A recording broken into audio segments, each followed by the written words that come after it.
anyone who has never been to the Muni, not once. I assume that would be a person who didn't live in St. Louis for very long. No, we have all been to the Muni. Is that right? Yeah. Right. Good. Yes. Many times. How many of us would say that we have been, over the course of the years, more or less regular Muni goers? Yes. Yes, yes. When in town, yes. Yeah. Okay. Was everyone devastated last summer when there was, I mean, I know there was no choice, but there was no Muni, which was the first time ever. The Muni has been so much a part of life in St. Louis. When they canceled the season, and they had to cancel the season, I know that. I wrote to Denny Reagan, and he said, I said to him, you know, the relationship between the Muni and the St. Louis audience is very much like a marriage. And how does it go? In sickness and in health. And this is a time of sickness. Then he said that made him feel a little better because, of course, he found it devastating. He couldn't believe he had to cancel a whole season, but there was no alternative. I hope that this next summer we'll all be vaccinated by then. I do not know if that is true, but I hope it is true. And we'll be able to go to the theater again. And we'll be able in St. Louis to go to the biggest theater in the country that does musicals. There are larger theaters, but those are arenas, that kind of thing. This is a theater that is so big. Well, this is my book about it. And Ernie, some of you may have why don't seen you it see before. this? What? Yeah. Did someone say something? You please. If you wanted to ask a question. Oh, Irene has her copy. Yes. So. I don't have it autographed. I'll have to do that another day. Oh, I could fix that for you anytime. Well, I mean, once we're out of quarantine and all. The picture on the back cover is, to me, and the reason it's on the back cover is, to me, that is the Muni dance. That step where the guy picks up the girl and she's wearing a skirt built for dancing and it twirls around her. I don't care if it's a medieval long thing like Guinevere or a folkloric skirt, or as in this case, a very, I think that's a cocktail dress she's supposed Judy, to can you wear. move it so we can? I can. It's off the frame. Can you see it? Now I can. Okay. To me, that is the Muni dance step of all time. And if you have a row of couples doing that, even better. Yeah, when I started that book, and I never had, I never got an answer. I think I probably have researched the Muni, especially its early years, as much as anyone. I mean, I'd go toe-to-toe with Mike Isaacson on this, but I never found out the answer to the one big question I had and still have. Why did Keel do it? He was the mayor of the city. There is no evidence that he had any special love of music. As far as I know, he never went to the symphony. As far as I know, he didn't sing in his church choir or play the piano or anything. He was not a music lover. Up until this, up until he decided that what we needed was a huge theater to perform live shows, which of course initially were what we would now call operettas. What inspired him, who knows? The park, Forest Park, existed. It had been built, as I'm sure everyone knows, for the World's Fair a few years before, about 10 or 15 years earlier. And people recognized that that was going to be a treasure. Other cities had great big parks. None of them had theaters, I might add. and the other outdoor theaters you might know of, like the Starlight in Kansas City, the lovely one in Cincinnati, those came after the Muni. They were inspired by the Muni. It was obvious from the beginning of Forest Park that people were going there to get cool on the hot summer nights. This is, around World War I and before, it was the coolest place in town. It had that green canopy. And oh yes, that is my great niece Davina, who has just joined us. She's a month old and extremely beautiful. But someday she will surely go to the Muni. So Thank you. We're starting her early in her appreciation. right. So you have these shows that were expensive to mount from the beginning, and yet they thought people will come because it's so much cooler. Topographically speaking, Forest Park is a bowl, and the Muni is the bottom of the bowl. It's the lowest part of the park, and heat rises. So it was the coolest part of the park, plus all those trees and that, what's it called? I can't think of the name of it. The green spot effect, where trees diminish heat. Planting trees diminishes heat. That's why parks are always cooler than and buildings hold heat. Seems to have been, as far as I could determine, the mayor's own idea. And if you look at the kinds of crowds it drew from the beginning, I know there were a lot of music lovers, but I think at least part of it was people saying the tickets were always cheap, relatively. And the free seats have been in there since the beginning as a requirement of the city, which actually the theater is a corporation, but the theater grounds are owned by the city of St. Louis and leased back for something like $1 a year. But one of the terms is you have to have free seats. So I think a lot of people have always gone mostly to cool off. I mean, you hear some good songs and you see a nice dance and you're out of your stifling apartment for the evening. But over time, air conditioning came. Denny Reagan said that first they said the Depression will kill us. Then they said the war is going to kill us. And they did not close the Muni during World War II. They talked about it.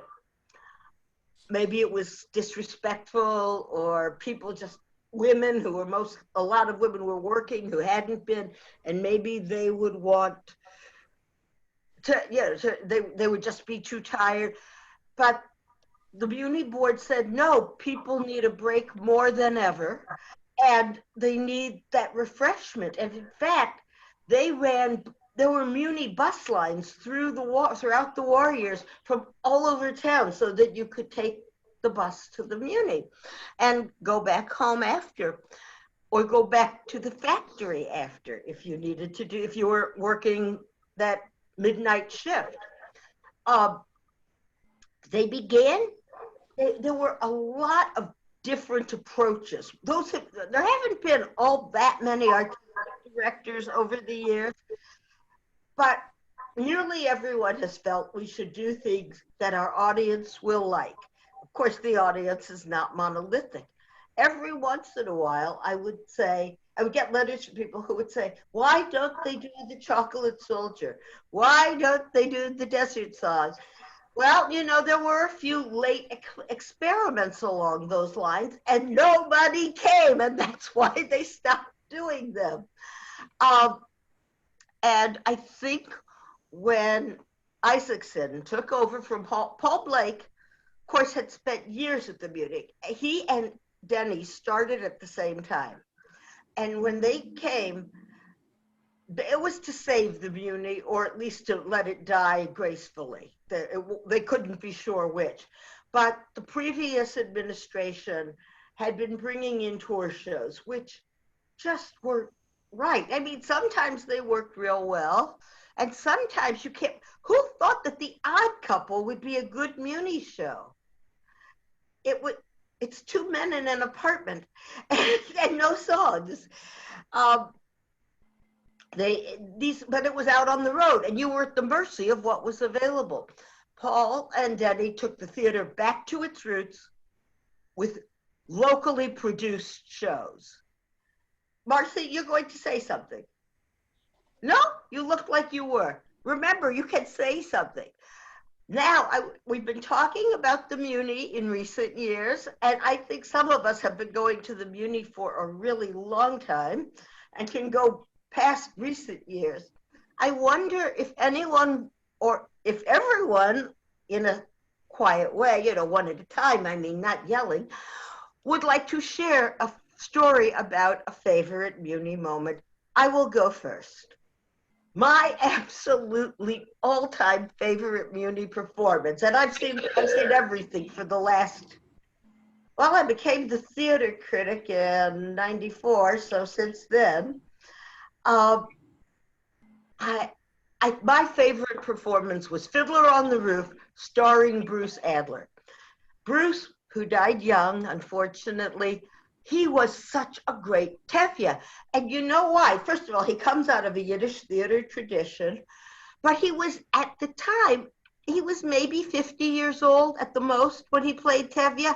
I mean, he was young enough to be plausible as the father of little girls. And Tevye, he's so off, Zero kind of defined it. He should have a gray beard. He should be heavy. And Zero was a great, great actor. But I really liked seeing somebody in the role who's also a terrific actor and who you could believe was the centerpiece of this story about having a lot of daughters to marry. Even though, if you figure, if Tevye's about 18 when he marries Golda, at most, maybe even younger than that, how is it that their oldest daughter is in her 20s if he's in his 70s? It just doesn't work out. But Bruce, so I love Bruce's portrayal of Tevye. And he gone too soon. Anybody else have a show or a performance they would care to share? Yeah, Irene. Right. First of all, I maybe talk too much, but we started going to the Muni when I was 5 years old on the bus for the free seats. We graduated to do you remember the grass seats on the side? Mhm. Seats in there. We would rent a cushion for maybe $1 and do that. And then into the box seats.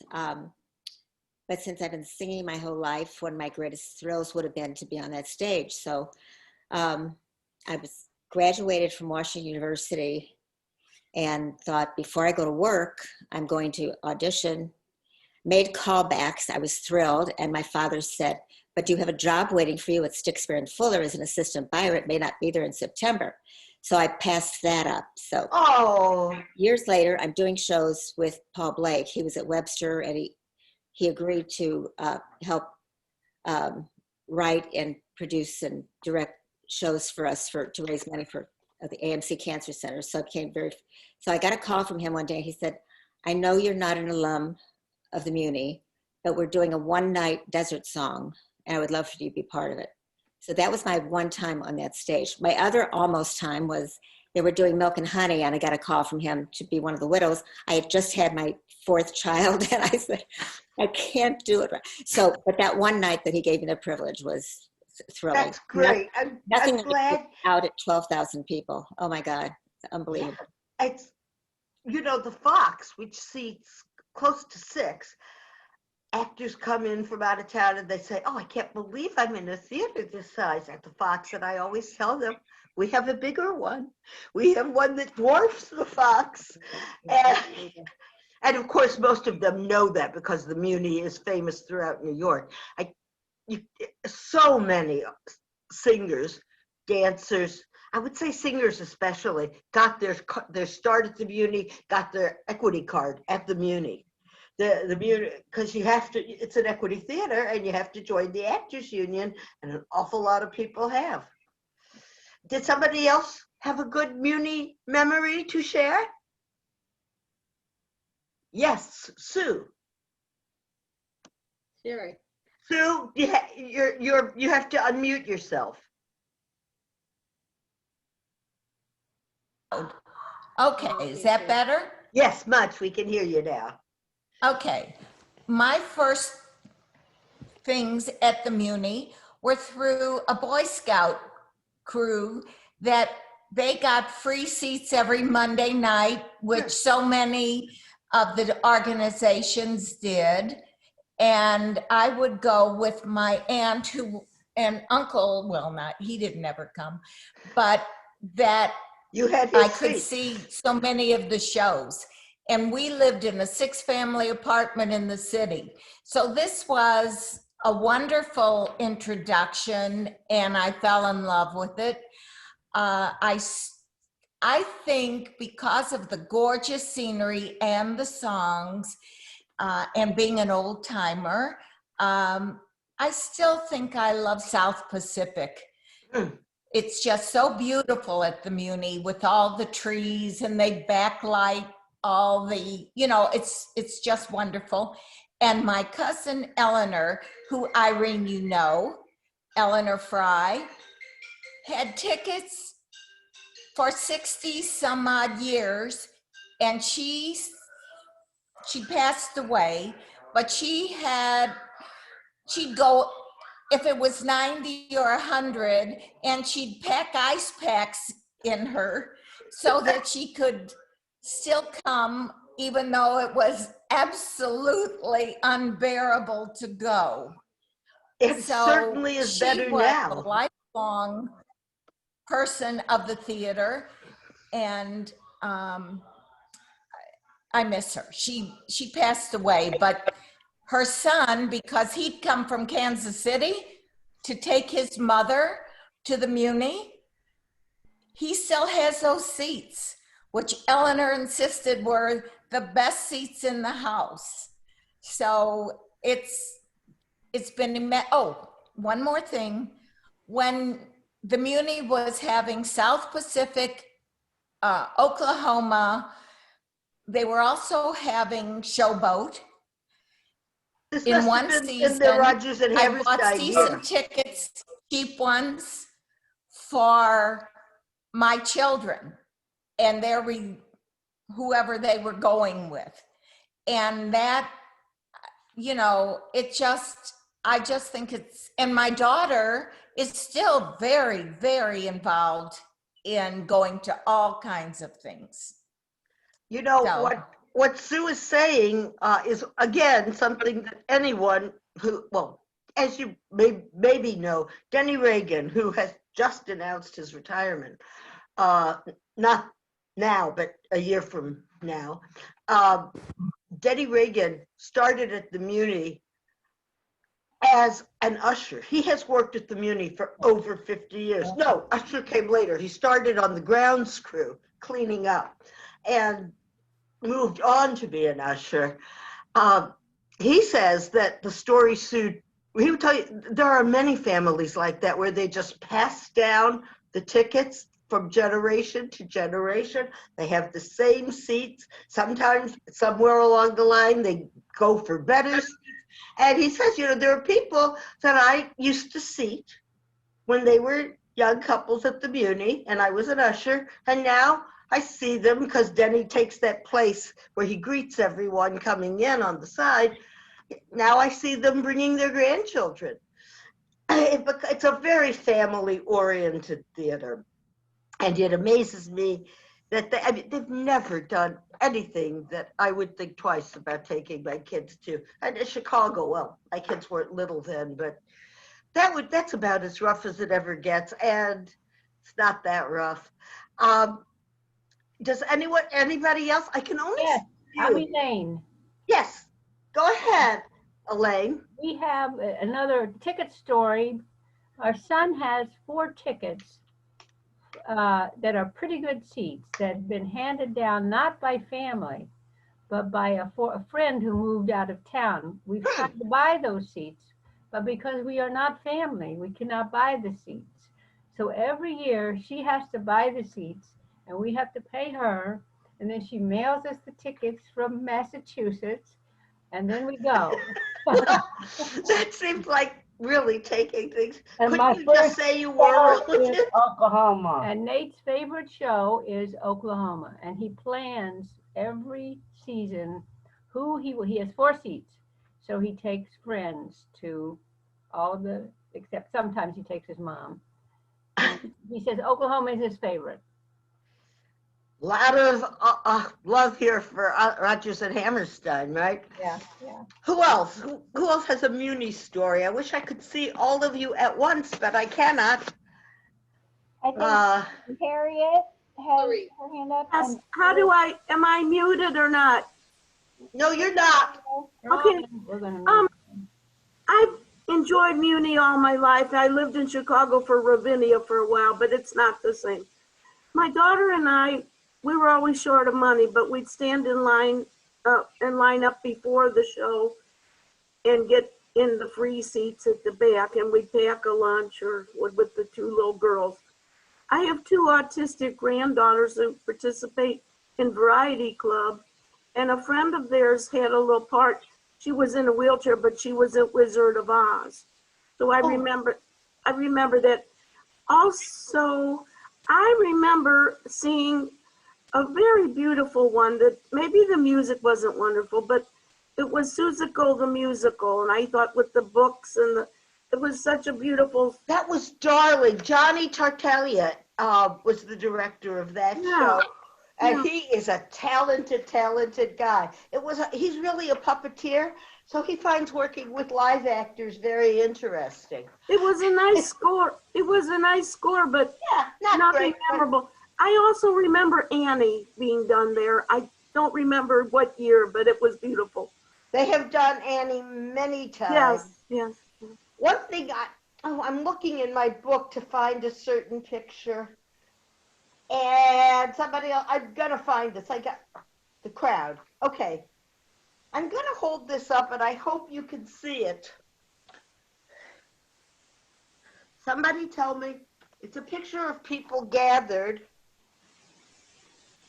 Is this coming through? People are gathered. They're about to open the gate for the free seats. I don't think you can see it well, but if you'll notice, that picture from 1948, the crowd is integrated. The crowd was always integrated. The Muni never had, as some movie theaters did, what was called a colored section. The Muni always welcomed everybody. And I think that the Muni, I think Mayor Keel, who I have now resigned myself. We're never going to know why he started this theater. He did not write it down anyplace. I would have found it. But what he achieved was the most democratic spot in the city, where everybody can go and take their kids and take their friends. And you have people there from every part of town. Yes, there are the more expensive seats and there are the free seats, but as Irene says, many people in the course of their Muni journey travel down toward the real good seats. And you don't need you can enjoy the show from the sides or from way high up. I know people who who go behind the free seats, who live in the Central West End. They bike over, they hear a few numbers, they leave. Nothing wrong with that. It is the only place I can think of that is as welcoming to all as the Muni is its neighbor, the zoo. Forest Park, with those 2 institutions, has achieved something very few cities achieve, which is genuinely democratic places where nobody has to feel out of place. I have had students who asked me what they should wear to the Muni. These were not St. Louisans. My students, I tell them, try not to, don't wear something too beat up. Like, don't embarrass Washington University. But I've also, when Paul Blake did his Gershwin, the Christmas one with the snow. Marcy, what is it called? White Christmas? Thank you. Thank you, White Rosalie. Christmas. White Christmas. White Christmas. When he did White Christmas, Berlin's daughters came to see it. And he did that show at the Muni, but it's gone to Broadway now. It's revived every year. It goes on tour. Now a holiday classic. But this was the first time it had been done. And so these women who have grown up, they're Irving Berlin's daughters, they call Paul and say, this is opening night, right? But it's going to be outdoors in the summer. What sort of gowns should we wear? He said, you don't need gowns. He said, summer linens. That would be the best thing. Wish he hadn't stopped them. I would have loved to see them in their summer gowns. Yes, I see Marlene. Yes, I just want to say, excuse me, I do have your wonderful book on my coffee table, and it is a wonderful book. All the research you did. Of course, I love the Muni, and I grew up on a very famous street, 5100 Kensington Avenue. So of course, I love Meet Me in St. Louis. But over the years, we were subscribers, and we used to eat dinner there on the stage where they had the buffet, and it was delicious, the dinner before. We don't do that now. But whenever I had relatives coming in or friends from other cities, I'd always take them to the Muni, and they thought it was spectacular. And all of the ones that you've all mentioned, I did. They were wonderful. And Les Miserables, their production there was, I think, one of the best I've ever seen. It really was. But when I was a little girl, I remember kind of falling asleep on my father's shoulder because it was late for a 5-year-old. Yeah. But over the years, the Muni is a treasure. It is. There's no two ways about it. Absolutely. Sherry wanted to say something.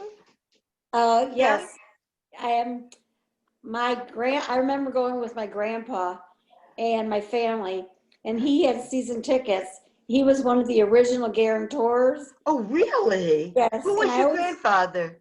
His name was Sam Liebert. I'm sorry, Sam what? Liebert, Liebert. Okay.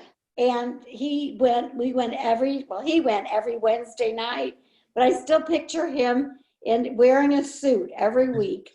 And he had really good tickets. And he passed away in 1969. And then my uncle took the tickets over, and he always let my family pick what show they wanted to go to. 4 seats. And then he passed away, and I was offered the seats, and I should have taken them. Oh, yeah. I know. Oh, yeah, you should have. Yeah, but it was a wonderful experience. Obviously, I've never forgotten it. And we still go, just not in those great seats.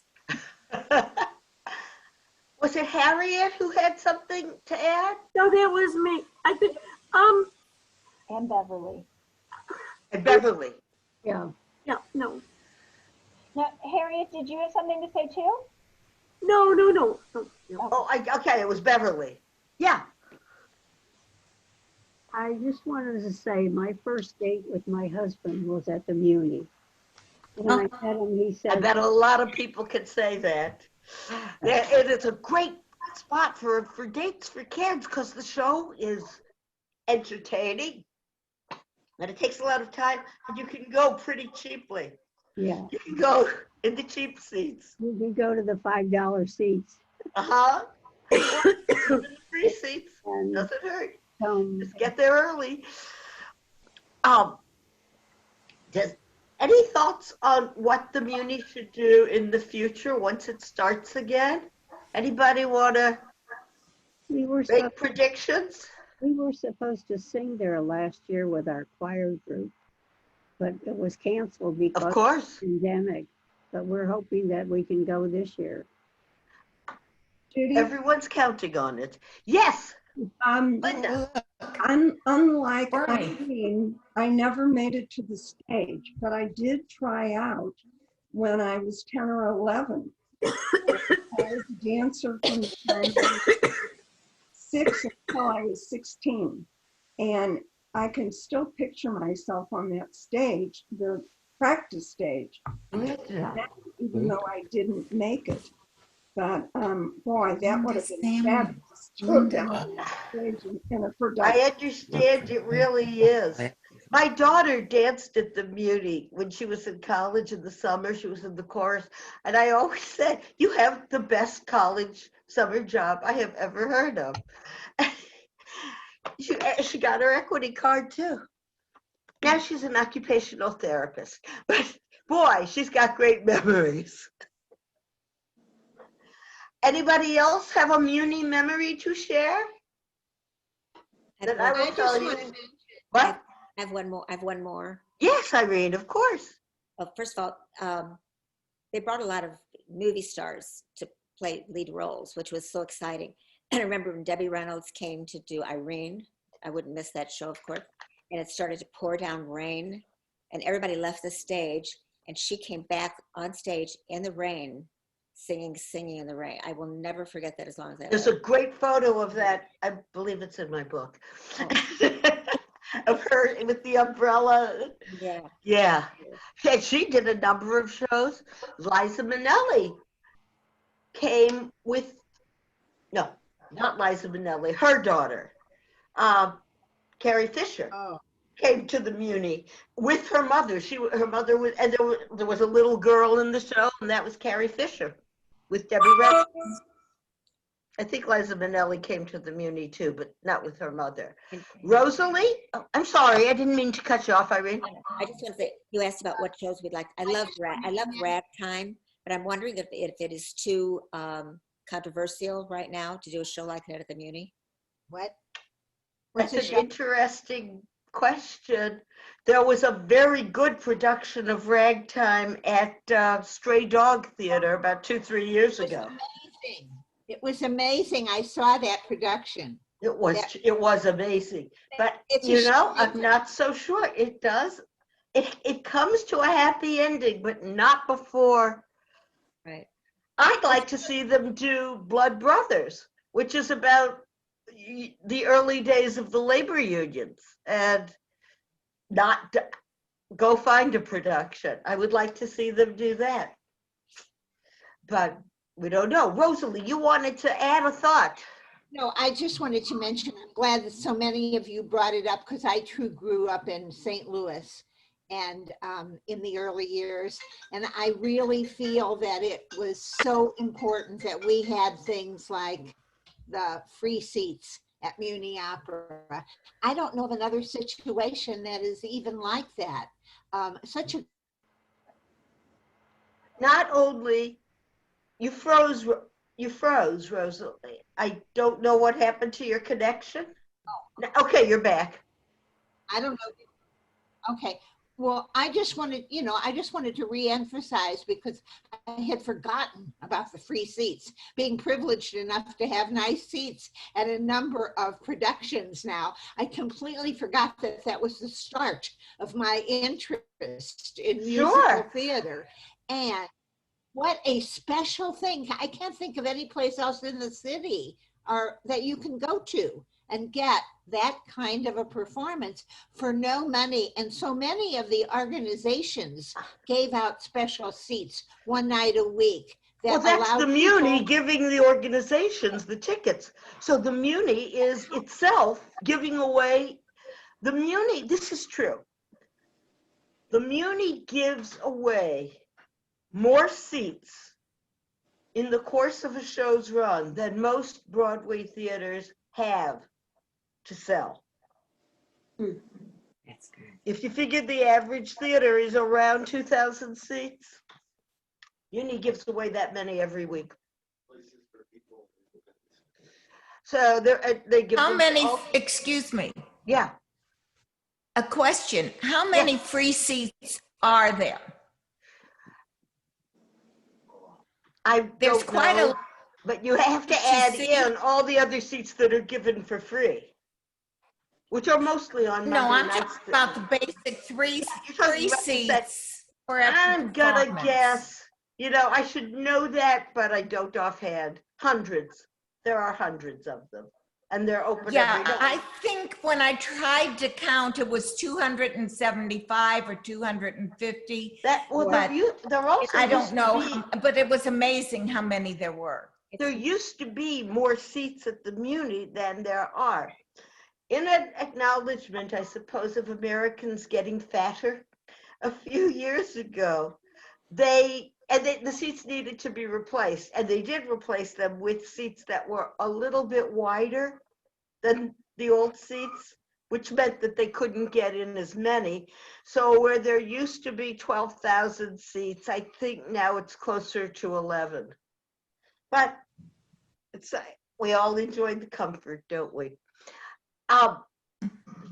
Is anybody, who do you go to the Muni with when you go? Several people have said they go with their kids or a date. I have, because I go to everything, my husband will pick and choose. He'll take the ones he wants to see. And after that, it flowers out into friends. I think it's a very nice way to socialize.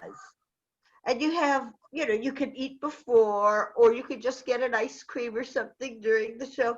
It seems very, very sophisticated, friendly and sophisticated. Where you're gonna have some music. It's not déclassé at all.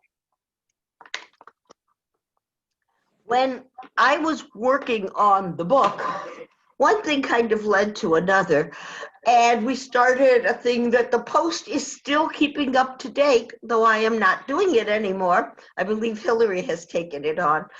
If you go to the Post website, you can see a gallery of all the stars of the Muni from the beginning.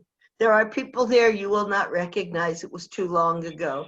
There are people there who were huge stars, and you forget that Bob Hope starred in Roberta at the Muni.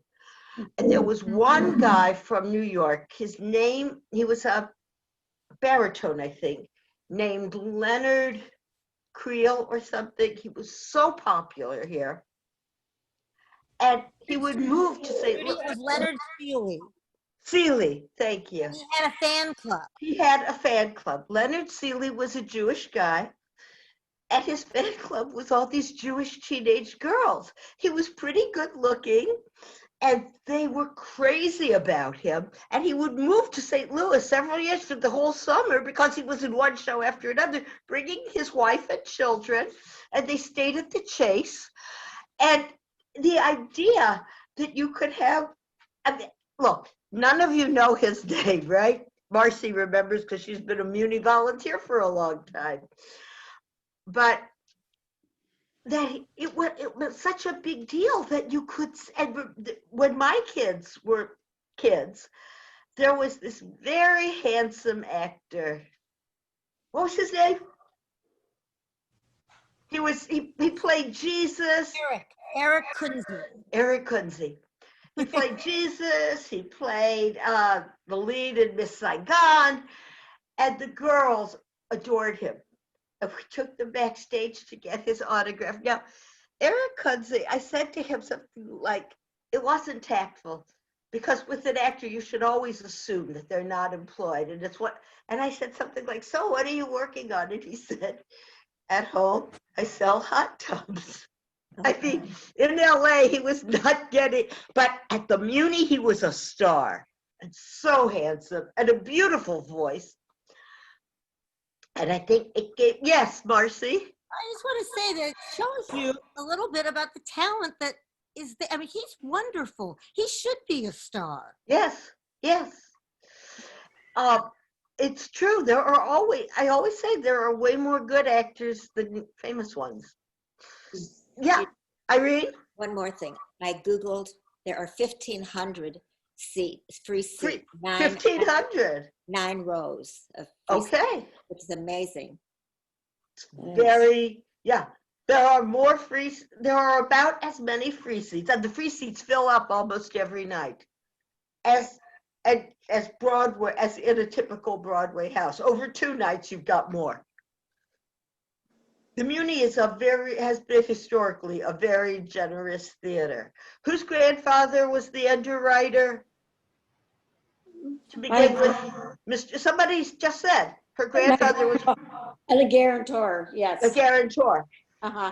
for that first season. Those men who took the gamble at the beginning, well, there were a lot of them, so I guess nobody was going to get crushed if it didn't work out. But they were very civic-minded. And again, who knows? Did they foresee the impact this would have? Did they know what a difference it would make? But they insisted that people should be able to go even if they had no money. That was the guarantors who said, well, we just essentially buy those seats in advance so people can go for nothing. It was a very generous and civic-minded thing to do. I wish we had more of that kind of civic spirit around the arts and not just sports. Marilyn wanted. Marilyn? Yes, here I am. I gotta ask, Marilyn, where are you? I'm right here. No, I mean, where are you? What are you sitting? Oh, that's a picture of the Chihuly Museum in Seattle. Oh, you picked a great backdrop. Okay. Yeah, I wish I were there because my grandson is there. Oh, sure. But I remember as a kid, you're talking about free seats, and my family didn't have a whole lot of money, and my older cousin would take us to the free seats once a year to see the children's program. And I don't know how many times I saw the Little Red Mill, but yes. And then I'm grateful for Annie when you put it like that. Yes. And then I had a friend who had two sons, and I had a son, and we would take them to the free seats, and it was like a party. The people were so friendly there. People would bring Kentucky Fried Chicken, and they would share things. It was like a picnic back in the free seats. It was really nice. But then you talk about favorite shows. I remember seeing Rock Hudson and Carol Burnett in I Do, I Do. Right. Which was based on the Four Poster. Again, a very odd choice for the Muni. This is a 2-character musical, and it has one set, a gigantic bed. Right. I think there may be a chair in the room. Yeah. Dresser. Stage of St. Louis did it a couple of seasons ago, but that's right. Yes. It had a powerhouse.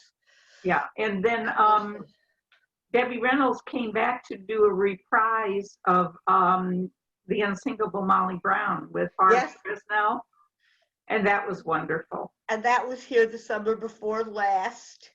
Beth Lavelle, who is a Tony winner, who's been at the Muni many, many times, and also at the Rep. She does straight roles too. But she was performing here in the tap dancing spectacular, Gold Diggers. That's not the name of it. The girl, she goes out there a kid, but she comes back a star. Anyway, she was singing some torch song from the 42nd Street, and she's singing some great song about one of the really beautiful songs. I believe the moon is involved. And she said she was wearing this gorgeous dress with a lot of chiffon. And the breeze is blowing the chiffon panels, and the moon is shining on her face. And she said, "You never forget a moment like that. This is."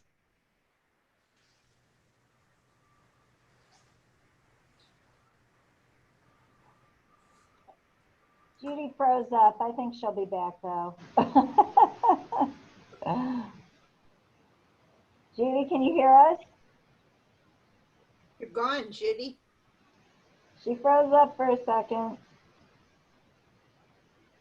Well, while we're hoping for Judy to unfreeze, Harriet Snyder said to everyone, Debbie Reynolds performed in a musical. I can't remember, maybe Unsinkable Molly Brown, and it kept ringing. She asked the audience not to leave because she wasn't getting up, and she entertained in the rain for 30 to 45 minutes while we waited it out. Judy's back. Wait, okay, she's muted. Judy, you gotta unmute. You're back. Okay, I got a message that said my connection was unstable. Then Marcy called to say I was frozen. And I disappeared. It's sort of what were we talking? Oh, how beautiful it is to perform at the Muni. There are many other stories about performing at the Muni. Do you know how a musician tells when he's playing off a Muni score? A score that's been used at the Muni? By the dead bugs on the pages. Oh. They're fighting with all the, Also, more than one soprano has opened her mouth for a big note and swallowed a bug. Some of them screamed. Some of them just swallowed and went on. In the early days of the Muni, there were violent clashes. In the early years, this is right after World War I, they would hire people for the summer. In other words, if you were the soprano, you were the soprano in every show that summer. And if you were the soubrette, you were the soubrette in every show that summer. That meant you were performing all night and rehearsing the next show all day. This was not entirely satisfactory. They exhausted themselves. And on top of that, this is before air conditioning. And on top of that, if you didn't get along, say with the director, you had the same director every time. And one woman, this is around 1920, just quit in the middle of the season. She said she had not hired on to be abused this way by the director. And the Post-Dispatch reporting on this noted that the director was from Italy and blamed his Latin temper for not the kind of thing we would be apt to say nowadays. Oh yes, he has a Latin temper. That's why he screams at the soprano. No, he screams at the soprano because that was allowed at that time, because a woman artist didn't deserve better. That is my take on it. And then gradually they began to do things like hire more people. There would be 2 sopranos and they'd switch off, or things like that. Gradually, they're bringing in bigger and bigger casts, sometimes people from Broadway, eventually people from Hollywood. And nowadays, if you go to Broadway and see a show, take your program and see how many times you see Muni listed. All the chorus members have done, all the people dancing and singing in Muni choruses now have played the Muni, and so have many of the principals. It's a great experience. And the Muni and Webster College teamed up to offer internships for both for performers and for tech people who want to design costumes or sets, and they work at the Muni, they take classes at Webster, they get college credit. It's extremely competitive, this program, because they only take, 24 kids a summer, but they're getting fabulous experience, both forestage and backstage. I would have loved that. They don't ever include would-be critics, though, do they? So we have new casts for every show, but earlier Irene alluded to alumni. If you're auditioning for the Muni and you have been in the Muni before, you're considered an alumnus, and you don't have to go through the big open audition. You're automatically for a callback. This has meant that some people, and you would recognize them, maybe not their names, but you'd know their faces or their voices. Some people have been there every summer. Steve Isom, John Flack. There are singers and dancers here in town who have It's their summer job, and they love it. You get to stay at home, and they get jobs also because the Muni doesn't have to put them up. With these young kids on the internships, they stay at the dorms at Webster. And that you see a show like, somebody mentioned Les Mis, that production of Les Mis. Was that Elaine? Were you the one? That was me. Oh, okay. It was beautiful. And you know why? They brought in two great stars to sing Jean Valjean and Javert. But most of the cast was the right age. They were themselves college kids in a musical about a student revolution. I mean, they're not supposed to be 40 years old. There are parts for the adults, but having that many youngsters in the cast, I thought really brought the show to life. And it's such, you're right, it's such, yeah. Marlene? Okay, yeah, I have a quick question Sure. regarding Mayor Keel, and when was the first production again at the Muni, the year? I believe it was I have this, 1917, I think. Okay, I thought so. The question is this: Mayor Keel in 1918, that's when the horrible Spanish flu hit St. Louis, and Mayor Keel and the doctor in charge of health of St. Louis, they closed. Dr. Starkloff. Yes, and they closed everything, theaters, museums, everything down. And St. Louis, the deaths were high, but nothing like in Philadelphia.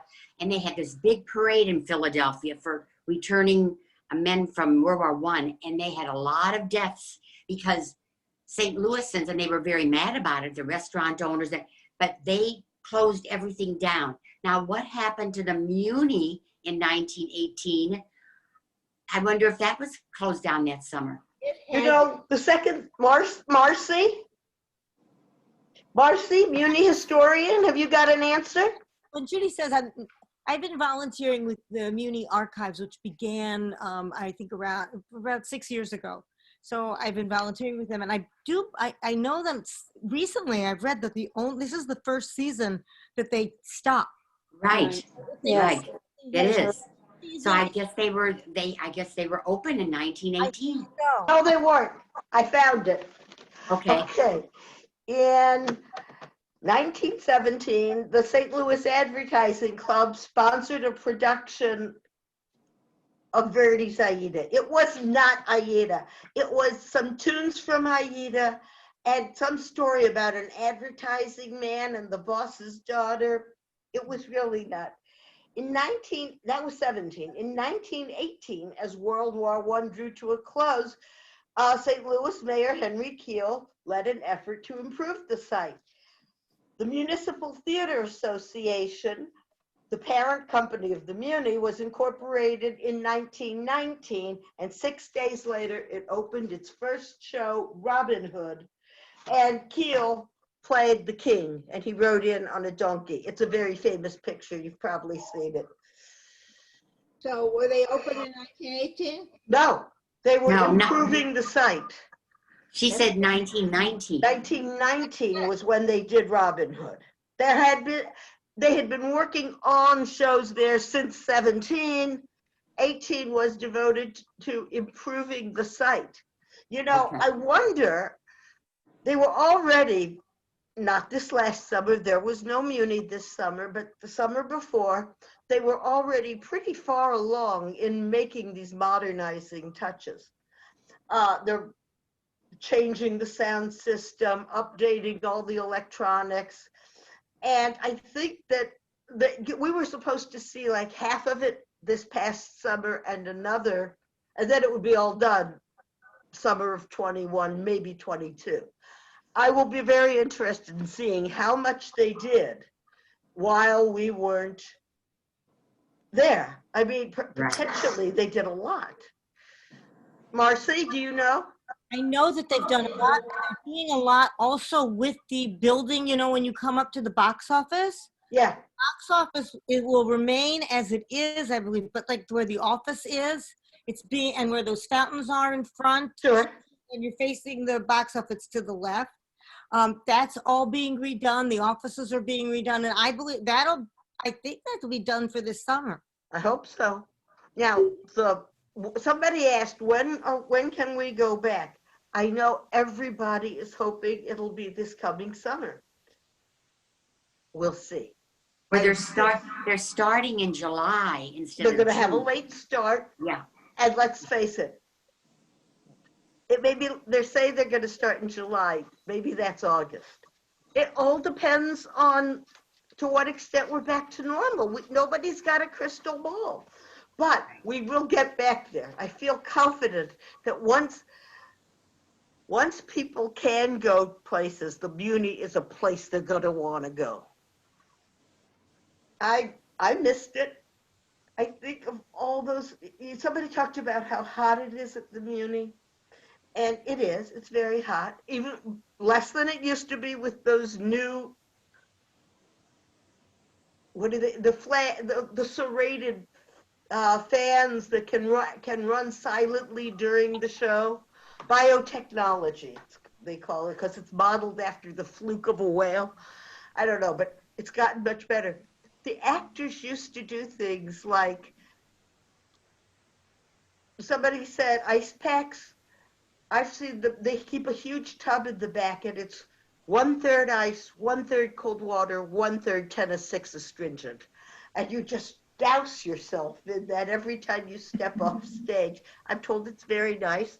Ken Page told me you could put a handkerchief, if you're at a period show, you could put a handkerchief in it, wring it out, tie it around your neck, and it will keep you cool for another scene. I'm ready to be hot at the Muni again. I love those nights. And I hope that we're all going to get there some point this summer. We may not see a full season. I'll take anything at this point. I just want to see a Muni show. Anybody else? I think, are we counting down now, Susan? We have 3 minutes. I think Harriet has her hand up. Let's have Harriet be the final comment, and then Judy will give you the final words. Okay, Harriet. Can you hear me? Yes. Okay. I earlier sent a chat. I had a remarkable experience at Muni. I forgot all about it. I think Debbie Reynolds came here to do Unsinkable Molly Brown. I think that was what it was. And there was rain intermittent, and it kept getting interrupted. She begged the audience to not leave. We all had our umbrellas up. It came and it went. She entertained us, I'm going to guess, 30 to 45 minutes with the most remarkable, just throw it together. And the orchestra just sort of improvised with her. And it was the most extraordinary performance. And people did not leave. And I have one other thing to say. Did you know Sherry Shearer? She used to be on the Muni Theater. Sherry who? Shearer. No, I guess not. She was a local talent. She was with Russ David and things like that. She's still around, but retired. But she did Muni a lot. You don't know. Yeah, somebody just mentioned that the Muni went out of its way to entertain us this year too with those TV shows. I watched them, I guess a lot. It was nice just to get that feeling and hear the big Broadway shows, and even if it's just a number or two, or the ones where they get a couple of actors who perform well together to do, they write out some routines for them. They know what a force they are in the city, and that we look to them for leadership in the arts, and they don't disappoint us. So one more thing. One more thing. Yes, Irene.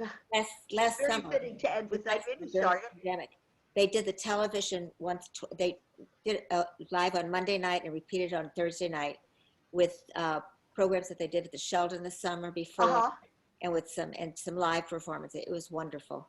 Yes, I enjoyed the TV stuff very much. It's not what we go to the Muni for, but look, we'd be doing this in one room over at the Merowitz Center, right?